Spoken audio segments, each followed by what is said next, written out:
The Majesty's Men is a multifaceted enterprise for maximizing men and glorifying God. We wage war, together as men for men, promoting the patriarchy by equipping and encouraging Christian men to throw off indolence and passivity, embrace virtuous masculinity, take dominion and protect, provide, and preside as the adopted sons and heirs of God's kingdom we are. The Majesty's Men host the Honor God Network, an alliance of exemplary men in their ministries, projects, businesses, and churches all around the world. In this weekly show, we speak with the numerous men of the Honor God Network, along with special guests and friends of the network, all about the understanding and application of God's timeless truth to the timely topics and events of today. We seek to work out godly wisdom on mission as men in every domain of life, leading and blessing our families, churches, and societies as we go. We seek to unashamedly apply every bit of God's Word to every bit of God's world, creating culture and building Christendom so that we, or those who come after us, may see every knee bow before our King as we fill the earth with the glory of God for the good of all people. Join us in the fight and the fun. Welcome back to the Majesty's Men Show. I hope you guys are all doing well today. Just as a reminder, if you're not familiar with the ministry and the work of the Majesty's Men, you can please check out our website. And if you've been listening to the show, quick reminder, just go ahead and leave a rating, review, spread the word. And we're just so thankful you continue to come back. We are excited about this show today, and I'm excited just to be a learner here. So this is Jared here with you today, and I'm here with Riley both. And Riley is going to introduce our gentleman that we're going to be talking to today. So Riley, why don't you take it away, brother? Sure. Yeah. So we often say, and in the intro of the Majesty's Men, we say like, it's a multifaceted enterprise, because how do you describe things? Well, today we're talking to someone who is even more so heading up a multifaceted enterprise. And so I've been thrilled and very eager to have this conversation, been wanting to do this for a while. We're talking to Nate Fischer of New Founding. And a lot of you guys in our audience are going to know about him. I've talked with a lot of guys about it and pointed you to it. We have some acquaintances that have even been hired by New Founding. But it's interesting because I've been following you, Nate, for quite a while. I'd say maybe a couple of years, well before anything was even coming up about New Founding. And then when you and Matthew Pearson first started talking about it, and there was first little mentions of it, and people were moving to Dallas, I was so eagerly watching and waiting. And then when the first thing was like a website came up and you guys said, we're going to do this thing, I was jumping on the job board, reading through all these things. I've been so thrilled about the work you guys are doing, and I want you to explain it. So I'm not going to intro too much, but I was just going to say, there are so many companies and multiple facets of what you guys are doing. There's no way we're going to be able to talk about it all, but we've got a lot of questions for you. And I want to start with just the simple question of who are you, and kind of your history, and why are we talking to Nate about the New Founding?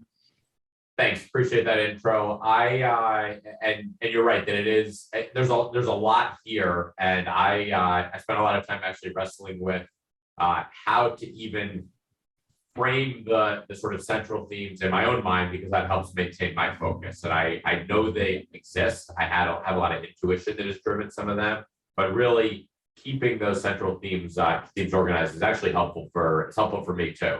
And so my background, first off, Christian, grew up Christian in New York. I was homeschooled actually when it was pretty early. It was I graduated from high school in 2003. I was homeschooled all 12 years in a Christian family. I have lived in a bunch of different places. Have always been drawn to both politics and business. But in college, I did a program in DC where I spent a summer in DC, and it became very clear to me, and really drawn to vision and ideas in a way.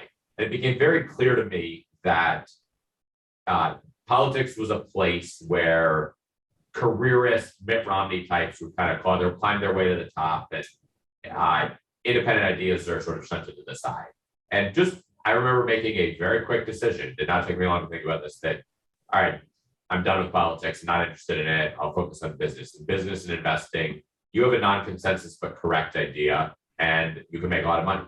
And so that was obviously a more rewarding space. So thoroughly shifted my focus, went to law school, but with the intent of getting into distressed investing as a path into business. Graduated in 2010, and did partnered with a classmate to go into distressed real estate in Florida, which really, for me, was not about the real estate. I'm not a real estate expert. People ask me about real estate. I think there's dozens of people on that team who know real estate way better than I do. For me, it was the macro thesis. It was really, here's where sort of the consensus is, here's where it's wrong, here's a major idea that's going to change. And it was around Florida, it was around the demographics, we're trending in the right direction. Even if things are undervalued, you hold long enough, they'll come back. That worked out very well. That company grew 7,000 apartments. I was running acquisitions and grew to about 7,000 apartments very quickly. And the Fed helped increase the profitability of that by printing a lot of money during that period.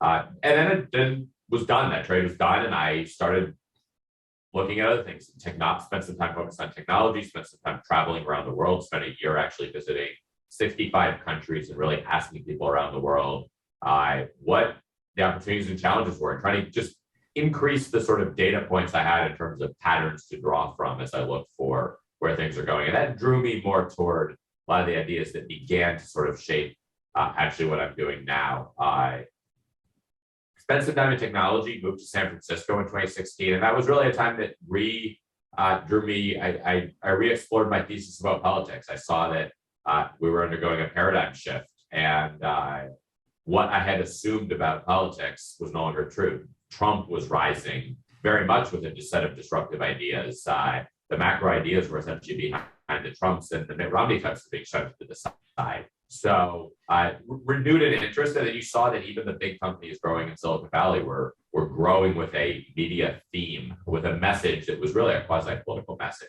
And so that sort of brought together those two threads again. Stayed in business for a while. I always thought of myself as a macro investor. Essentially, as an investor, I'm betting on these ideas, these themes. But it was really in 2020, shortly after I got active on Twitter, I started talking about these ideas a lot. And some of it was investing, a lot of it was sort of politicized investing, but I realized the biggest macro themes that matter, the biggest ones driving the country, are deeply political. And they're actually deeply political in ways that align with things that I care deeply about and that really matter. And that led to my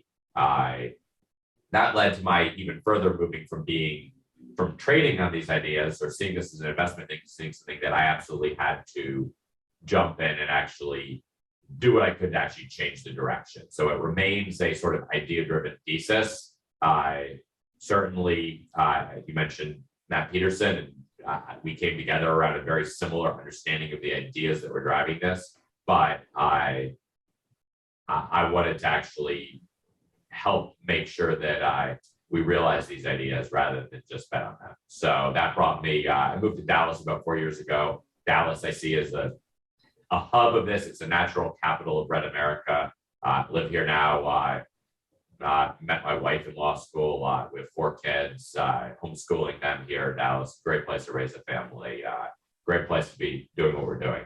Yeah, I love it. And I love the history too, because that's something that we talk a lot about on the Majesty's Men. It's something we're very into is, well, all the above, right? Entrepreneurialism, politics, and just re-engaging as Christians into the public sphere and re-engaging as Christians into business and enterprise that affects the culture around us, instead of largely what we've been taught, which is a withdrawal for the last 100 years. That's sort of a pious, personal relationship with God. And politics is not something Christians get into. We're neutral and gospel centered, right? And we've pushed back a lot on that, and our learning, we've been learners as we've been around and as our community has grown and shifted over time. And so that's something that's really, again, really drew me to what you guys were doing. And I knew that you were Protestant Christian, very open about that. And so when you started forming this stuff, I was mentioning, I was on the job boards looking at it, and my wife was having to talk me down and be like, Riley, don't apply. You have too many things going on already. Don't do it. And but I'm fascinated. So now the question for you is, give us the overview of New Founding and the other sub companies in it, but New Founding Corporation, your investment groups, you've got a super PAC. Give us kind of the overview of that, and then we'll dive into a whole lot more specifics. Sure. So the overall theme of New Founding, and this goes back to what led me to it, is you can think of it as an idea-driven thesis. And I think what people are deeply hungry for in America across the board, and I saw this across the Silicon Valley companies that would take off. I certainly see with people with Tesla and companies like that, people are hungry for vision. They sense that our society, I think, lacks vision, lacks a very positive vision, and they're looking for that. And I would say, especially on the right, vision has been particularly scarce. In many ways, the left has been allowed to define a vision of where we go. So New Founding as a whole is, we describe it as a venture organization. It's a firm or an organization that is designed to build the institutions that will, essentially we explore a vision and we build the institutions that will realize this vision. The vision we're focused on is a vision of what should America look like in 20 years and 50 years. What is a vision of how you live as a human in the digital age? So Return is one of our media properties that explores that question of that vision of what does it mean to live as a human in the digital age. Mark Zuckerberg spends a lot of time thinking about a vision of your life in the digital age, and he puts billions of dollars behind realizing that. A lot of people are not going to be very happy with this vision, but we can't just say no. Conservatives have traditionally just said no, slow down, maybe tweak it this much, but de facto that means that they set the vision, and we're at best sort of slowing down their vision. Whereas the way you beat them, the way we really get where we want is a competing vision. And I would say this conservative mindset that's limited to slow down is it's really a post-war mindset. And I would say it's in some sense fundamentally un-American. Americans temperamentally are drawn to vision in a way that's particularly true. We are aspirational. I think that when you think of people on the right, you could say someone like Alexander Hamilton was on the right. Alexander Hamilton had a very bold vision for where the country went. Very much not just some sort of like conservative who just aspires to a sort of life in the Shire type of mindset. And I think as a movement, if we fail to provide that vision, we are going to lose. And we have been losing partially for lack of that. So our goal is restore that, come up with a vision of what the right movement, the conservative movement or the movement on the right should look like. Come up with a movement of what it means to live as a man. That is obviously, and Aaron Wrenn is part of our team, that is something that you can't just go back to the 50s. You can't just say, let's do this. We're not in the same world. A lot of those norms are broken down. We need to rethink what that means and actually amplify that vision. So in some sense, that's our core product. Media is the amplifier for that. So I like to say media in some ways is the new credit. When you have an idea-driven thesis, obviously you can amplify that with money, as a lot of investors do. But really, in this world, the best way you can do it and amplify it is communicating that to a lot of people in a very compelling way. And I would say Trump does that incredibly well. He's one of the great media entrepreneurs of the last decade. Musk does that incredibly well. Great media entrepreneur of the last decade. Neither is in the media business per se. Trump parlayed that into the White House, Musk into marshaling tens to hundreds of billions of dollars into building some great businesses that help realize this vision. But they're good models of essentially you lead by communicating this vision very effectively, leveraging media. So we're a media anchored organization. We have a number of publications. Return is about how to live as a human in the digital age, as I mentioned. James Poulos is leading that. Matt leads this entire group. Matt comes from a media background where he built American Mind, which was a very successful discussion of the ideas on the right. Align is a newsletter that goes out that tells you how not to buy from people who hate you, and it will provide a list of a few different alternatives every week. And what that is an early version of what is pointing to an economy, a red America economy, an economy that rejects woke capital, provides an alternative way of life.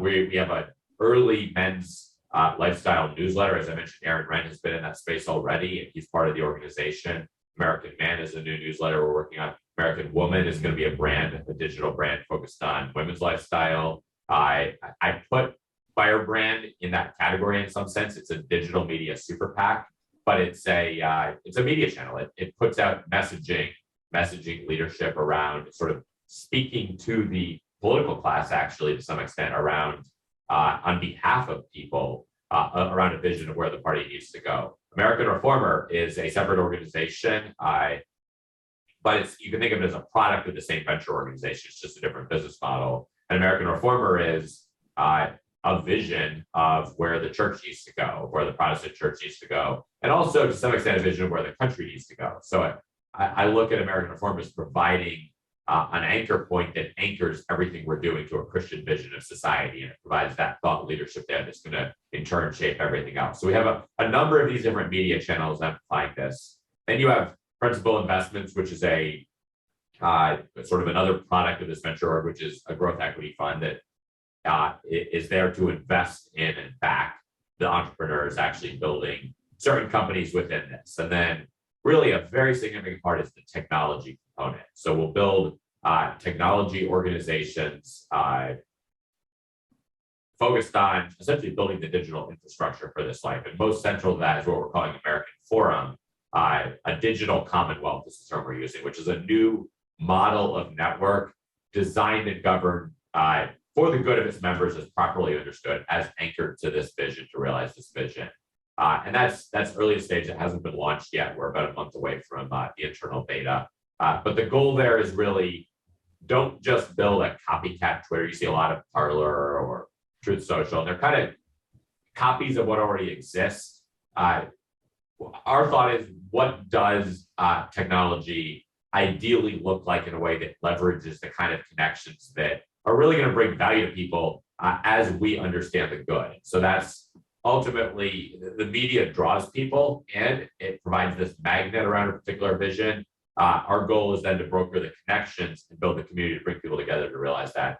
And that's the focus of the technology platform we're building. Its initial product will look something like a search engine, that algorithmic mediation of anything you want. You tell it what you want. Right now, Google points you in a particular direction. Google does not share your values. In many cases, it actively hates your values. Our ability to be able to point you in the right direction for whatever you want, I think, is the most central function of what technology can provide. And that's the initial core. And that can be the jumping off point to any number of other institutions that need to be built.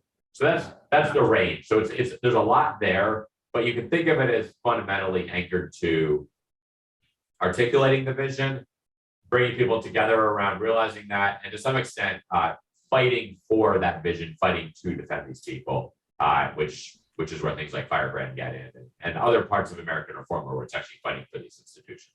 Right. Yeah. So immediately with that overview, everyone who's ever listened to anything we put out is like, okay, now I see why we're interviewing Nate and why Riley is fascinated with this. And that's really the best word I have for it. I've been fascinated with it, cheering you on, pointing people towards you. And here's one of my initial questions, because you talk about values and creating infrastructure for people who share our values, creating, media to shape culture and society like it so powerfully does. And one of the things that we've grown into is a distinctly Christian, some people might even call the Majesty's Men sort of militantly Christian. And I've been very encouraged by, you are openly, joyfully Christian, deeply theological. You engage with a lot of, theologians. You mentioned the American Reformer, where you are very openly, aiming towards a Christian worldview and trying to shape how Christians think about engaging society as a whole and cast a better vision. But I've been really interested in your choice of which I see as strategic, but I would like to hear you explain it some, especially for our audience. You've kind of taken a big tent approach to pulling all these people together to build the technology, to build things. And so you're working across a lot of different Christian denominations, but you don't necessarily put New Founding out as a Christian company, right? It's a more like you say conservative company. I don't want to put words in your mouth, but I would just really like to hear your thoughts on that sort of what I'm calling a big tent approach of let's get people who aren't leftists and hate us. We can all work together to build a better America and a better. So does that make sense? Can you speak to that some and your ideology there? So I think that to some extent that's actually undecided exactly how that will be framed.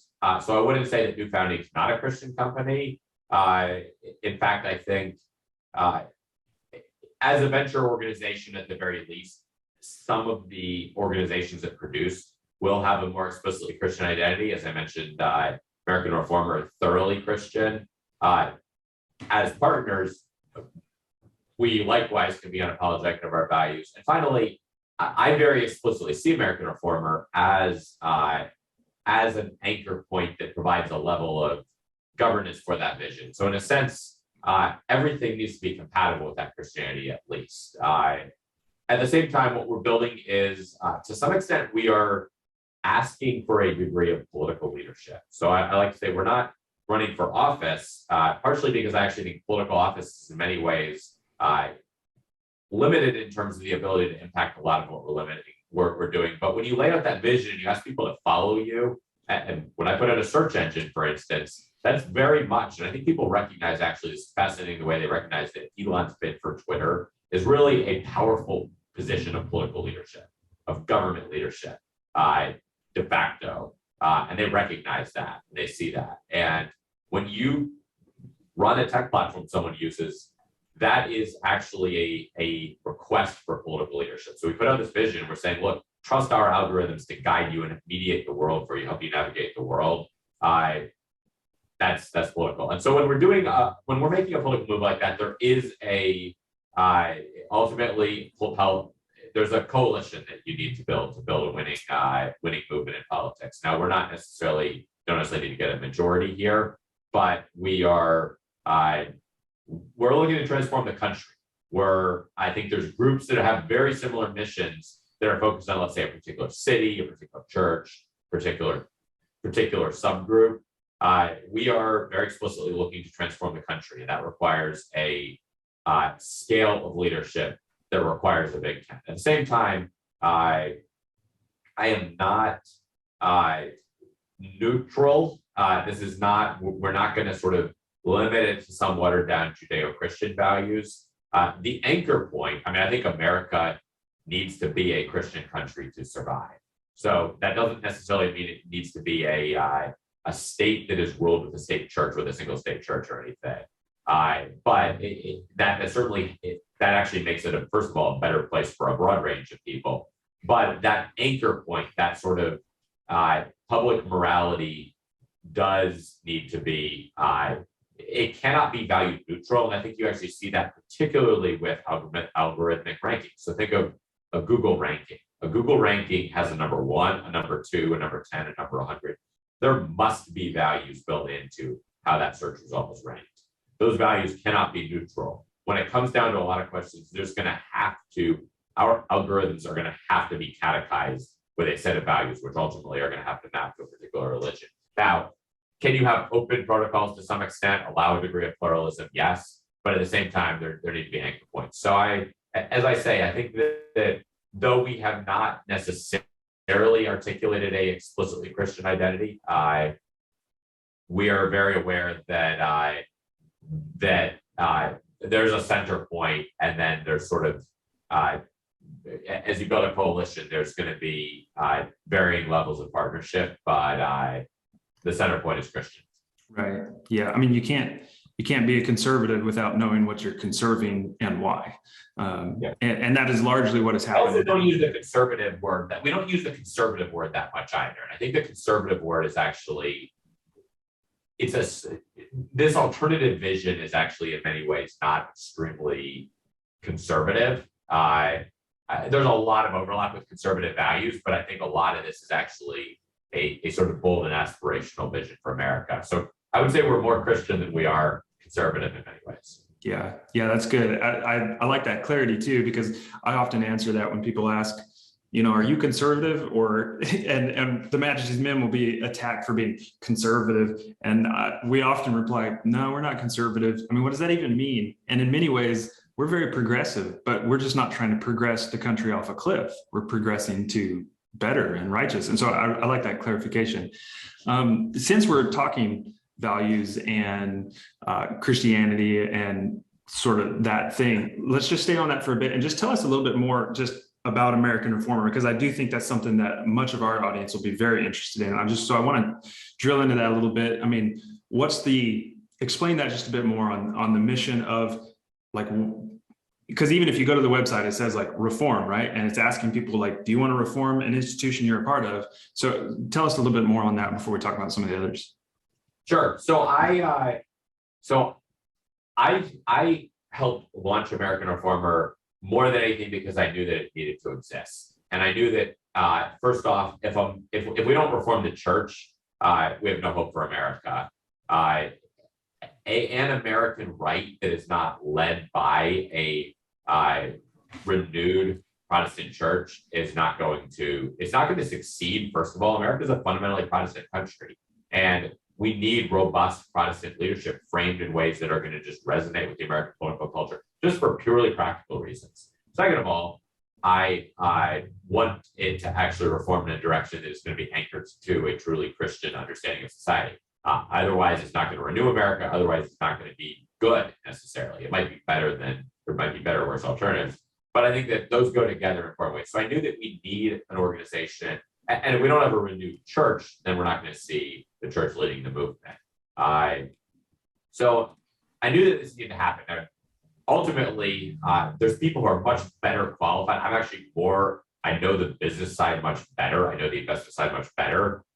There's people who are better at American Reformer. So part of that was Ben Dunson is editing it and knows this space much, much better than I do. I like to say I learn something every time I read an American Reformer article. I'm as much of the ideal customer of it as I am anything else. Josh Abatoy joined in November and is leading as executive director of the organization, particularly the campaigns. Josh knows the space very, very well. Josh would be a great person to talk to in more detail about this. But it's very intentionally an organization that, in some sense, does both of what I described for New Founding writ large. It has a journal that is aiming to provide the vision, a different vision of where the church should go, a vision that is much more in line with the historical Protestant understanding of politics and culture, which has a robust view for how Christianity shapes those, which in many ways has just been abandoned over the last 100 years in America, especially in the evangelical world. I mean, the mainline church actually had, Aaron Wren likes to talk about this, they catechized rulers. They taught you how to rule, taught you how to be an elite, whereas the evangelical church is kind of embarrassed about this. So in some sense, they just have a theology of an individual theology, a theology of passivity in some cases. One thing they don't do a good job of is actually teaching Christians how to lead political movements well. And yet you look at the historical Protestant political thought, and that was what they did. I mean, our country was built on that. So part of it is rediscover that vision, both for the country, but also for the church and the church more broadly. And then secondly, actually realize that by fighting for these institutions. So this campaign at Grove City College, where Josh really helped orchestrate and helped work with a lot of parents who are concerned about mission drift there. And it's creeping wokeness in a sense, but that's more revelatory of just an utter lack of institutional vision.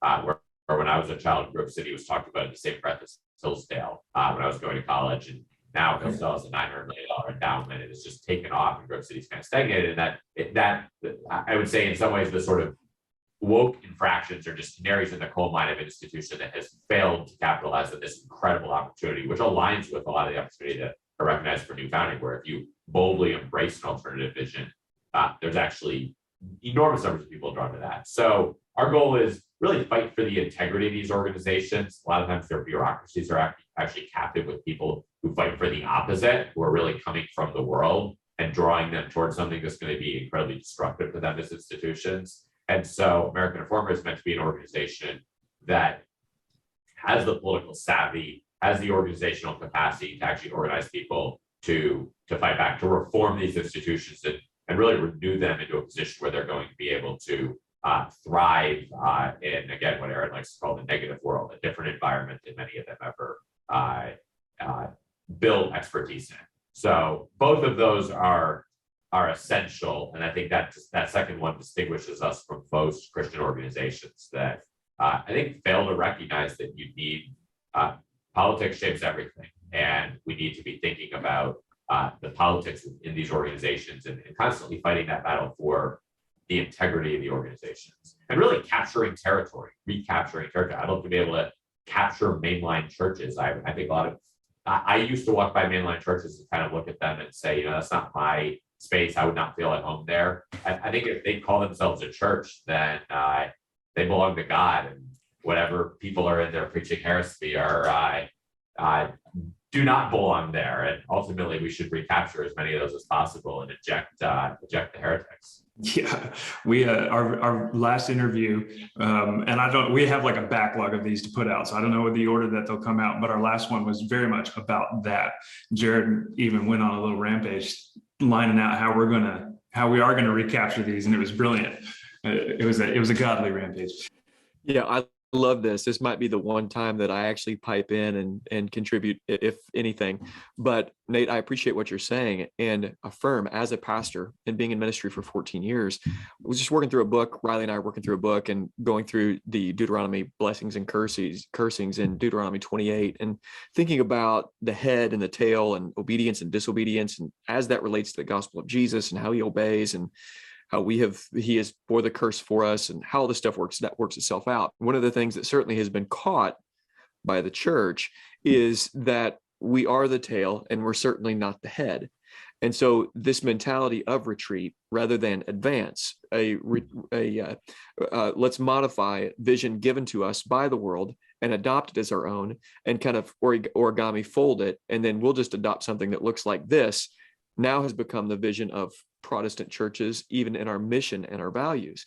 So I love what you're saying. And I'm thinking, man, I'm going to get all over American Reformer, because in the idea of thinking about advance and moving out and building and shaping and giving people a positive vision for some of these things we're talking about, in not just the ecclesiastical sphere, but in the civic realm as well, it gets my juices flowing. And so as a pastor in ministry, as you're talking, a hearty yes and amen from a man that's been side by side, shoulder to shoulder with pastors over the years, boots on the ground, man. Exactly what you're saying is true, and what you're saying is absolutely needed. Well, that's great, because I think that ultimately we're focused on the church, and pastors are the leaders of the church. So as much as possible, I think I hope we can help articulate vision. We can help bring some of the sort of knowledge of the tactics that work practically in this space, but ultimately pastors are going to be key leaders, and they're going to be key leaders. They're going to be the ones marshaling other leaders as congregants, and thousands of these issues around the country. So that's great. Well, yeah, it's like what you were saying, Nate, where traditionally, I mean, throughout human history, Christians understood this just naturally. They knew government and religion were always intermingled. Always, like inseparable. And now we've got this false ideology. I mean, it's so much so that the evangelical church, like you were saying, we're not just apathetic about it. We've been memed into being like, you talk about the church affecting the state and the realm of governance and the polis, and it's like, oh, Christian nationalism. Only Satan does Christian nationalism. And I mean, we're straight up memed into this silly stuff. And it's amazing how many people would hear what you're saying and be like, that's Christian nationalism. We can't do that. And it's sad. We've just completely lost vision and lost ways to do this. And so many of our pastors who are good men are duped into thinking like this, and they need a positive vision recreated and put in front of them to wake them up and say, we can do a lot more as God's people, and should do a lot more. So I love it. I want to switch gears just a bit and talk to you, well, because I want to make sure we get on this, because we have a lot of entrepreneurs in our audience, a lot of guys doing stuff. And so I want to talk to you just a bit about, like, how did you get here capable of doing this, where, you're founding this, you're funding a lot of this. You mentioned it in your introduction, history and real estate and stuff, but just kind of talk us through some of the way that the Lord directed those steps, and I guess intermingled with this, the reasoning and the strategy of how you got here and why. I mean, I know you've touched on some of that, but and if that's too broad, I'll ask more specific questions. But sure, I'll give the overview. So I mean, ultimately, I felt a call. I felt that someone needed to do it. For me, it was very obvious that this was a space that offered tremendous return on investment, whether the return be financial or impact wise. This was a space that offered tremendous return. As I say, I think my theme is sort of macro themed investing, which tends to be focused on risk and focused on asymmetry. So I'm not as much that analytical investor looking at sort of, here's the expected 20% return, I'll double my money. It's more like, where can you have potential 10x impact, 100x impact, or whatever, a power law type of distribution. So that's the type of thinking that I'm drawn to. I am funding this initially it's a new type of model. So I think there's a lot of, we're going to go out and we're actually going to raise money very soon. I've said that a few times. I've ended up putting it off a few times, partially because as soon as you raise money, you do lock in some things that limits the flexibility. And given the, in some sense, novel nature of what we're doing, it's very important that we have some real clarity on a lot of both vision, but also the constraints we're willing to accept before we lock ourselves in important ways. There's a lot of people who are very interested in this. I think it inspires, as I said at the beginning, I think the scale of the vision of something like this inspires people. That's what people are really hungry for. In many ways, I would say a lot of conservative projects just suffer from the fact that people look at them and it's very obvious that they're not going to solve the problems we have. They're not ambitious enough to match the scale of the problem. That has not been a problem for us. And that's an area that I think ultimately unlocks interest at a much larger scale. But in the early stage, I have been funding it. And a lot of it is sort of, it's really a lot of things that run in parallel. I have a very strong sort of sense of how they'll work together. Haven't yet necessarily finalized that, have been working that out.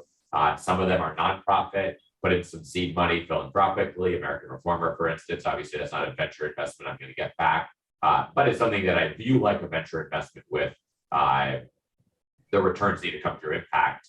Now that we've had some meaningful successes, I think we're actually in a very good place to go and start asking for money from people. I mean, I think there's a lot of people we can go to who might even be disillusioned with evangelical institutions, but can say, look, this organization actually went for a win that can shift a very large institution in a way that matters. And that's a multiple of impact that's very high. So certainly that's going to go out and look for growing. I think some of these other things like Super PAC and some of the other nonprofit or political things demonstrated some proof of concept there that's ready to go and scale that up through some conventional means. This other stuff it's for profit, right? The media business is for profit, principals for profit, the tech is for profit. They have different return profiles, they'll have different optimal capital structures. The most important thing I look at is really the ability to scale first and foremost. So ultimately, there's entrepreneurs who want to own 100% of what they do, and then it's really a lot more comfortable. You don't answer to anyone, do whatever you want. Once you get to a certain scale, you can make plenty of money doing that. It's all about owning a large share. For me, it's more about we're going for something that's a very, very large problem. We have very large needs. So I want to set it up to be able to be well suited to raise money or scale or bring on new people for each business in a way that's going to really offer the maximum path to growth. Because I think that the macro tailwinds are behind us. There's a lot of hunger for what we're doing. There's a lot of demand, a lot of potential customers, a lot of potential employees, and a lot of capital that would be interested. And it's a question of how do you structure this to make sure that you're not creating unnecessary impediments to rapid growth. I look at Elon's move to buy Twitter actually as an example of when you're set up to move very quickly in an environment like this, there's an ability to be opportunistic that is incredibly valuable in a dynamic world. And that's important. So yes, for a lot of these, I view them as for-profit investments. I think they could be very for-profit. I am, in a sense, taking a lot more personal risk up front than I think a lot of people do. A lot of people get money and then they get they actually get more risk averse about it. It's like they made their money and they're afraid of losing it. Or it should free you up. I think it should free you up to take bigger risks, actually. And ultimately, I'd rather my kids have a country to grow up in that's headed in the right direction. So I'm willing to take risks, but I also think I have a very good, natural, intuitive understanding of risk and how to sense when there's a positive asymmetry there at the early stage. Yeah, that's good. Much of our corporate political amalgamation that's happened in the last few years, it happened because this, what is it, ESG, like environmental social governance kind of just took over all the thinking. And you see where they get that if you lean into this ideological thing, you do end up getting return back on your investment. Like you have businesses out there that don't even talk about their products these days. They just talk about all their social stuff they're doing. And that's a much harder thing to do on the right. But I agree with you that the problem has been exactly like you said, there's just not been good enough vision that can actually tackle those issues. I think once you do that, the money will flow towards, I really think as you start putting out these businesses that are aligned in this way, such as the businesses in your aligned newsletter, money will flow there. There's half the country is wanting to do something that's opposite of the ESG, economic, social stuff, and put it towards these companies. And I think the money will flow, but that's a very interesting thing. Speak to me about the align and principal investment. I mean, I know those are different things, but also just how do you make choices, you and your team make choices of who gets in this, who do you invest in? Are you looking at the social as well as the economic? I'm guessing Align is more social and principal investments is going to be more like, how do we get a return? But explain that, speak to that. They're related. And right now it's sort of, I mean, Align's an editorial product. So to some extent, it's sort of painting a picture, right? It's not wedded to any particular criteria. I mean, there's cases where we've had a better alternative where it's not like the company's. So a good example is, is last June, Dunkin' Donuts changed their logo to be a rainbow flag on Twitter, and Krispy Kreme did it. Well, I guarantee you at companies of that scale, that was a well thought out decision by both of those companies. So do I know where Krispy Kreme comes down on everything? I don't. Do I know that they consciously chose to not take a stance that other companies did? Yes, and that reveals something. So that's a better alternative. So there's areas where we just want to shift our dollars to a company that doesn't hate you. It doesn't need to, you don't really care where they stand on things so much as they don't express opposition to your values. There's other companies where we want to really, whether it's made in America, obviously that's a theme, that's an important theme, or it's a company that just embraces your values. I mean, there's cases where it can't be made in America, or it could be made in America, but it's not going to be cost competitive. But the fact that it shares your values is the most important thing. Often the one that's made in America does share your values, but they might be less open about it. So there's sort of a whole range of possible. We're really kind of exploring. I mean, a lot of what media does is actually just the editorial question is an exploration of what this looks like. What would a better version of this economy look like without necessarily having to have sort of a full criteria. And I think Principal will do an element of that too. So Principal will invest. I mean, it's almost low. In many cases, I think it's low hanging fruit where, as you say, there's structural factors that drive a lot of big companies to at least go semi-woke. And that's they may know they're alienating customers by doing that. They may not even, their executives may or may not even want to be taking that stance, but they know that that's the path of least resistance. They know they risk sort of alienating more on the other side. They may know they're alienating 20% of their customer base, and they're risking losing them, and they're going to do it anyway because it's still the better decision for them economically, individually. Well, that leaves a lot of people for us who are low-hanging fruit, who are just available and having been abandoned. So it's something that's not even that hard to stand up an alternative. I mean, Jeremy's Razors did this. I think I wouldn't necessarily choose that entire tactic with advertising. I think ours should be a little more. My bullseye would be something that's a little more aspirational. We're going for leadership, I think. Whereas I would say that's more of it's a funny niche. They're gonna pick off some people. It'll be profitable, but in many cases we can actually go for the crown in the industry because that wokeness is actually going to lead to a level of degradation of quality in important ways. So I think Principal's interested in that range, whether it's just sort of values aligned, picking up sort of low-hanging fruit market share, all the way to we use that as a seed of what could potentially take over the industry, which is especially an opportunity area where there's regular technological advances, and that sort of first mover advantage we get with a new advance at that level will take us there. So broad range, but yes, there's profit. Another one is it might not even be a particularly political product or marketing, but the company has a culture that's very aligned. Maybe the owner is Christian, is willing to, a good example would be hires people with no vaccine mandate, right? I mean, that gives you, does not have diversity, inclusion, and equity training. All of those are factors that will make you an attractive employer to a lot of talented people who are alienated by their large employers. Well, in many ways, talent is actually the scarcer thing right now than anything else. If you have an advantage gaining talent, proprietary source of talent, then you're set up to compete effectively, even in a purely commodity industry where the marketing doesn't matter.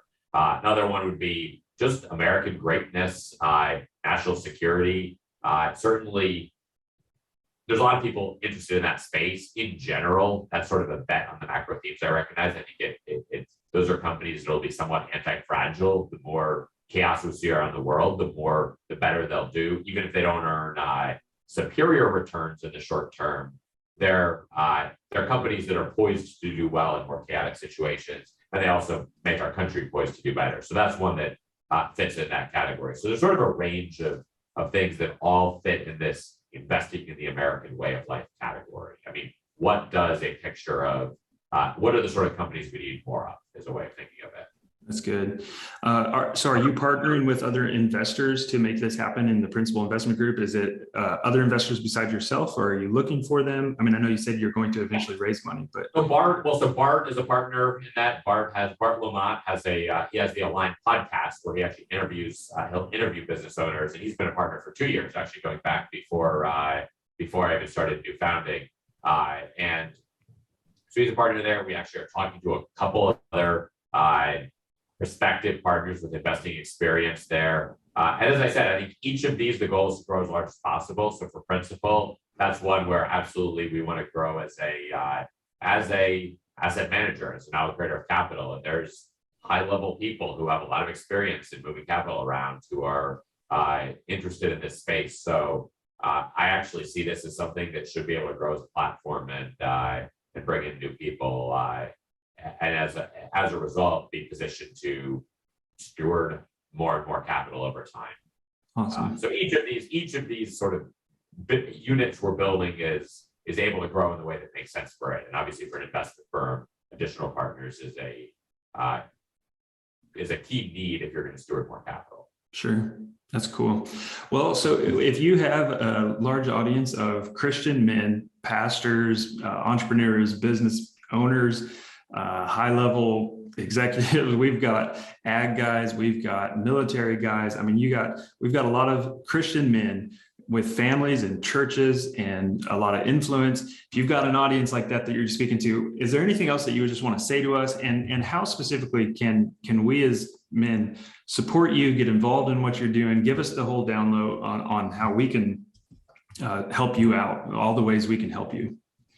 Sure. So I think that is in many ways the core of the audience that we're speaking to, because ultimately that's your audience sounds like the sort of people who need to be leading any broad renewal of the country, both in business. One thing is we have a set of publications, and we're going to expand those. And a big part of the publication is actually the goal is guiding people. So return is exploring the question of how do you live as a human in the digital age, but there's also, and we'll increasingly add this, guiding around how do you reviews of technology. Here's the browser you should use. Here's the search engine. Here's different things. So I would say just following that, following Align. You could go to joinalign.us. You could for Align. Return.life is our tech publication, and different people might dig in more or less to one. American Reformer.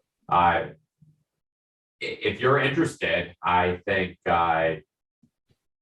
share it with people, share with other people you know are interested. If you buy from those companies, what you're doing is you're helping expand the market, right? You're helping expand the incentive for a company to be willing to do what we want more companies to do. If you buy this technology, you're freeing yourself gradually from technology that might enslave you. You're also supporting companies that are good companies that we need to see succeed. So that's a very basic one. As we launch this search product, this American Forum, there's going to be several layers. It's going to be community-driven curation in a way that I would say parallels Wikipedia, actually, where a lot of people can use it. They use the product of it. There's a smaller community of people where there's a hierarchy that develops that actually contributes to content. In this case, contributes to recommendations, the result of things. That's an area where I think people who are really engaged can have very high impact in various categories, where recommend or endorse things that you see as valuable that other people will find value in. And part of what technology can do is those recommendations probably already happen in your circles and private circles and communities.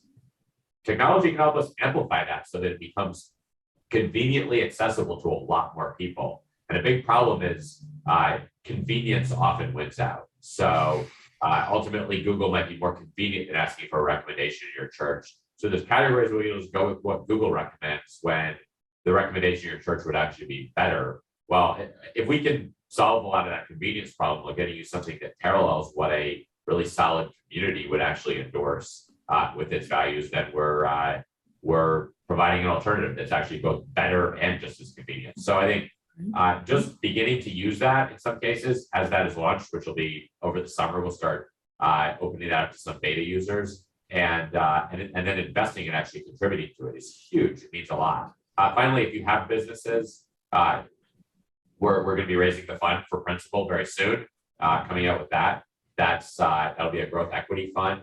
Another one is if you have businesses that are at a stage where they're able to compete in this economy or fit the categories, we'd be interested in talking to you about potential investment. There's a lot of opportunities, I think, for ambitious entrepreneurs to potentially pick up a lot of market share quickly. That often takes capital, regardless of how much capital it takes.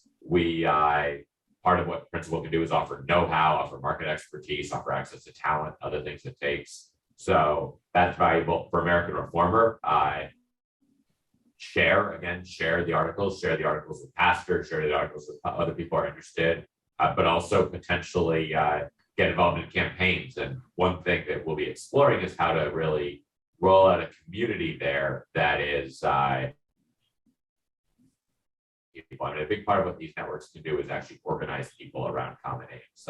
Return, the tech one, has a community. The paid membership, the paid membership offers access to some exclusive digital content, but really a lot of it is we're building this community of people who are drawn to something like that, and that's going to be a great way to find other like-minded people. It's also something that could be invested in. There's going to be over time, there will be other paid products, which are key to making the business model work. I think a lot about a business model that really aligns with what we need to build rather than conflicting. A lot of ad-based business models you see on the right, sort of just degrading the publication. So those are all things. And then finally, we do need talent. We need people in different capacities. If you're an entrepreneur in this space, one of the most valuable things you can do is actually help lead and grow an organization where we can potentially provide support in some capacity. The best is if we can add sort of a level of, if nothing else, just media endorsement. If by partnering with New Founding, we can help amplify what you're doing and add some introductions, really bring it in almost as a partner company, that fits. We're doing a lot of things. We can't run them all, but we can help try to provide a multiplier effect on all of them. But if you're an entrepreneur where what you're doing is more than a portfolio investment or Principal, but actually an organization that's really core to this sort of this mission of New Founding, very interested in talking to you there. So whether it's working or building something, so a very broad range of things, and ultimately what you're doing right now, what your values is very valuable. So a lot of it is just building in an independent way, building the sorts of networks that are going to form key parts of this broader movement, and the stronger Christian networks are, the better they'll be prepared to help anchor a broader coalition. So it's really crucial that we build these up right now. Yeah. Well, I love it. I'm proud of you for doing it, and I appreciate you doing it. And I'm happy to help in any way we can. Just so everyone knows that's listening, I will load up the show notes with all these links because there's a lot of things to link to. And so we'll have everything that's been mentioned here, the publications, the newsletters, all the sites for them. So yeah, I feel like we could keep talking for a long time, but I guess we can call it there. Jared, do you have any other last thoughts? Gentlemen, it's been an honor just to listen in. Nate, I want to thank you so much for coming on the show, brother, and appreciate all the work you're doing. And it's just been a lot of fun. So thanks so much, guys. We've been listening to Nate Fischer. This has been the Majesty's Men Show, and it's Jared and Riley. Thanks so much for coming back, and we look forward to the next time. We hope you guys have a great rest of your week. Thanks, Jared and Riley. Yep, thank you. Thanks for joining us on the mission with the Majesty's Men. For show notes, go to themajesties.men.com/show. There you can also submit questions and suggestions for the hosts. If you're interested in joining the Honor God Network, type in hnr.gd into your browser to learn more and apply. If you appreciate our mission and content and what we're building, we'd appreciate your support. Leave us a 5-star review where you listen to podcasts so that others can find the show. Financially support our efforts and strengthen the entire network by giving a one-time gift or set up ongoing support at themajestiesmen.com/support. Be brave and share this show and other content on social media to help other men find content and community to reinforce them. Lastly, and most importantly, live what you've learned. Be good, stay dangerous, honor God in all you do. We'll see you out there, brothers.